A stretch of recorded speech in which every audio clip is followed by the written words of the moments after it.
Just to make of record na sinabi ng dating presidente na yung mga mayor na suspected na involved sa drugs dapat patayin. That is not an acceptable statement ng isang naging presidente tungkol sa mga naging kasama niyang nagtatrabaho sa gobyerno ng mga mayors. For everyone, whether mayor, whether maliit na drug suspect, kahit pa yung mga high-value targets, may due process. And the president of all dapat ang nag-uphold niyan. So unacceptable po sabihin na ang mga mayor na drug suspect ay dapat patayin. For the record, Mr. Okay, Chair. ma'am. Ganito yan. Mabutit dumating ako dito. Pasalamat talaga ako para lumabas, ilabas na lang natin yung totoo. Alam mo, pagka mayor, pagka sindikato, hindi mo matanggal yan. Hindi mo basta-basta matanggal yan.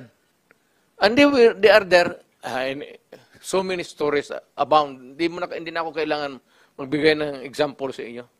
Dito sa Maynila, mga mayors, pera.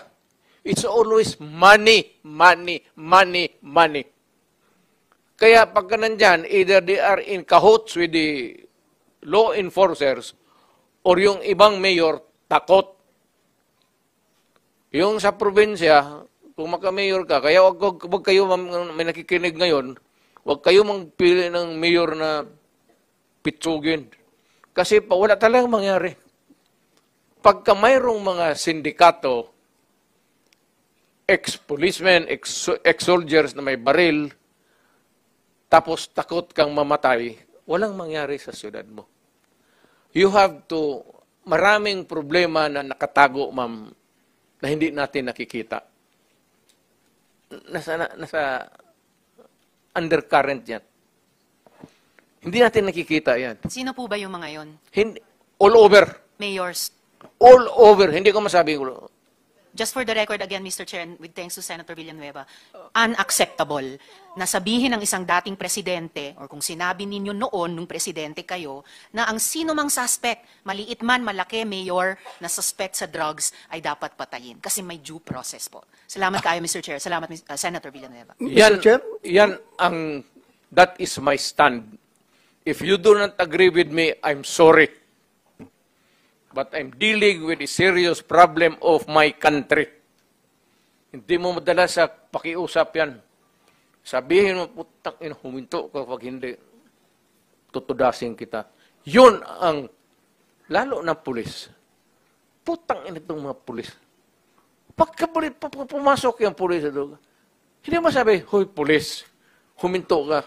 Puntahan mo yung pulis, sabihin mo, mga pulis, kung mga tao nila, harapin ko na. O, total, let us be, labas na lang natin yung, pati yung lungguay.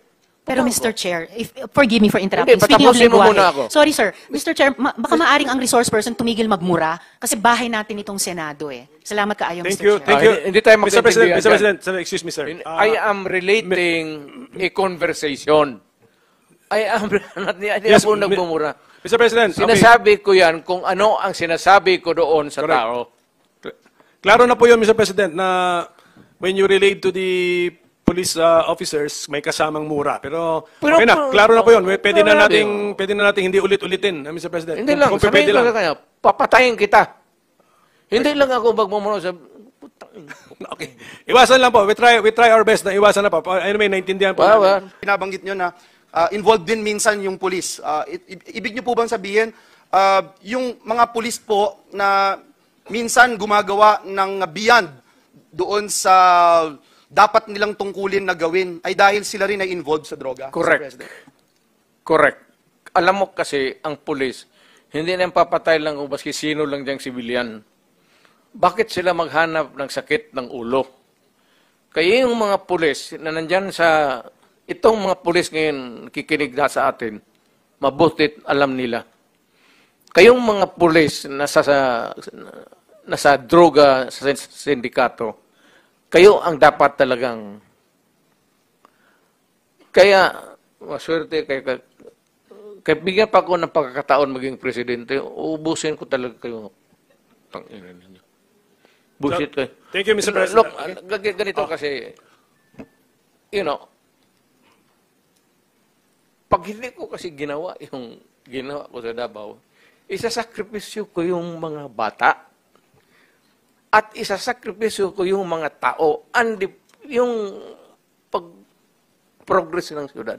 If I allow the criminals noon, kidnapping dito, kidnapping doon, druga dito, druga noon, magulo ang syudad, yun ang sitwasyon. Nung pumasok ako ng mayor, nag-warning ako.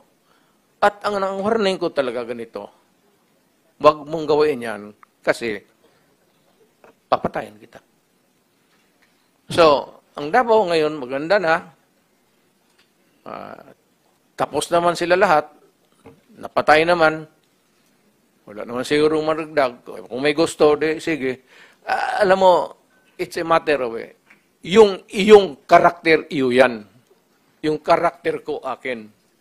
Yung views mo sa buhay, iyo yan. Yung views ko sa buhay yan. Yung political agenda mo, iyo yan. Meron akong political agenda.